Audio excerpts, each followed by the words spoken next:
More than 5,500 artifacts have been pulled up from the ocean floor around the Titanic. The wreck itself has never had a single piece of its hull legally removed. Most people think Titanic has been picked apart for a century. What I want to know is why the ship itself is still down there, untouched, while everything around it has been fair game.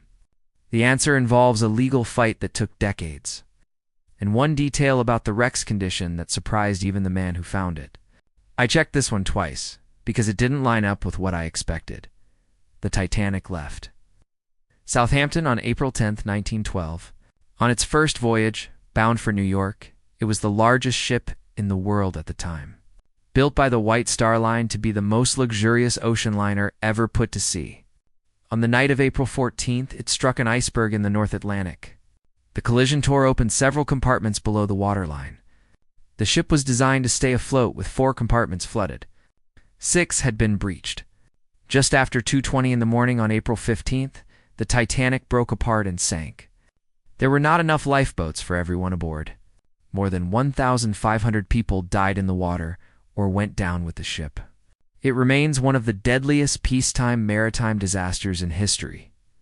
For 73 years, nobody knew exactly where the wreck was. Search after search failed.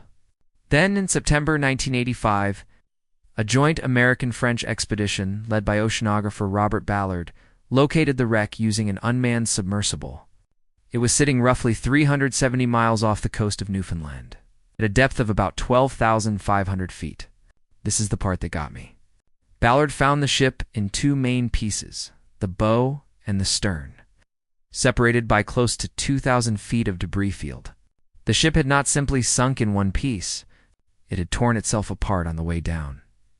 Today, the bow section is the more recognizable half, still holding a haunting resemblance to the ship's original silhouette.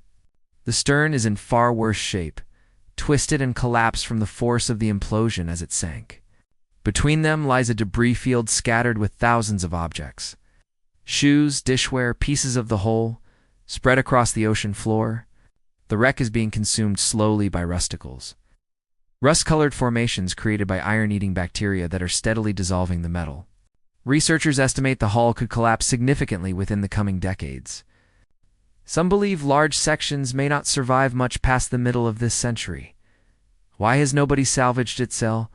Why has nobody brought it up? The depth alone rules out most conventional salvage.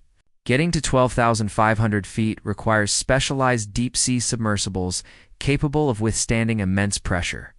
The same class of vehicle used for scientific research, not commercial recovery. Raising a broken, corroding hull of that size from that depth is not something current technology can do intact, but depth is only part of it. In 2012, the wreck came under formal legal protection through the UNESCO Convention on the Protection of the Underwater Cultural Heritage.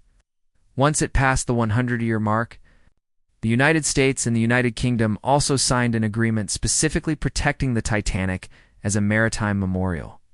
Under that agreement, entering the hull or removing material from inside it requires authorization, and that authorization is rarely granted. More than 1,500 people died there, and many were never recovered. The wreck is treated as their grave. That has not stopped everything. Thousands of objects have been recovered from the surrounding debris field over the years, mostly before the stricter protections took hold. And those recoveries remain controversial. But the hull itself, the ship's structure, has stayed legally off-limits to salvage. Even the 2023 submersible disaster, involving a tourist dive to the site, only reinforced how dangerous and tightly restricted access to the wreck actually is. Ballard, the man who found it, has said publicly that he considers the wreck a grave site and has pushed for it to be left alone entirely. He never returned to recover anything, and he's been vocal about opposing those who have. Conclusion: so, that is where the Titanic sits. 3.5 kilometers down in the North Atlantic, broken into 2 main pieces, slowly dissolving under its own rust, too deep to raise and legally protected as a grave. A ship once called unsinkable took over a century to prove just how permanently it could disappear. It is still down there right now, and by most estimates, it will not stay intact forever. If you enjoyed this one and want to see more like it, let me know in the comments.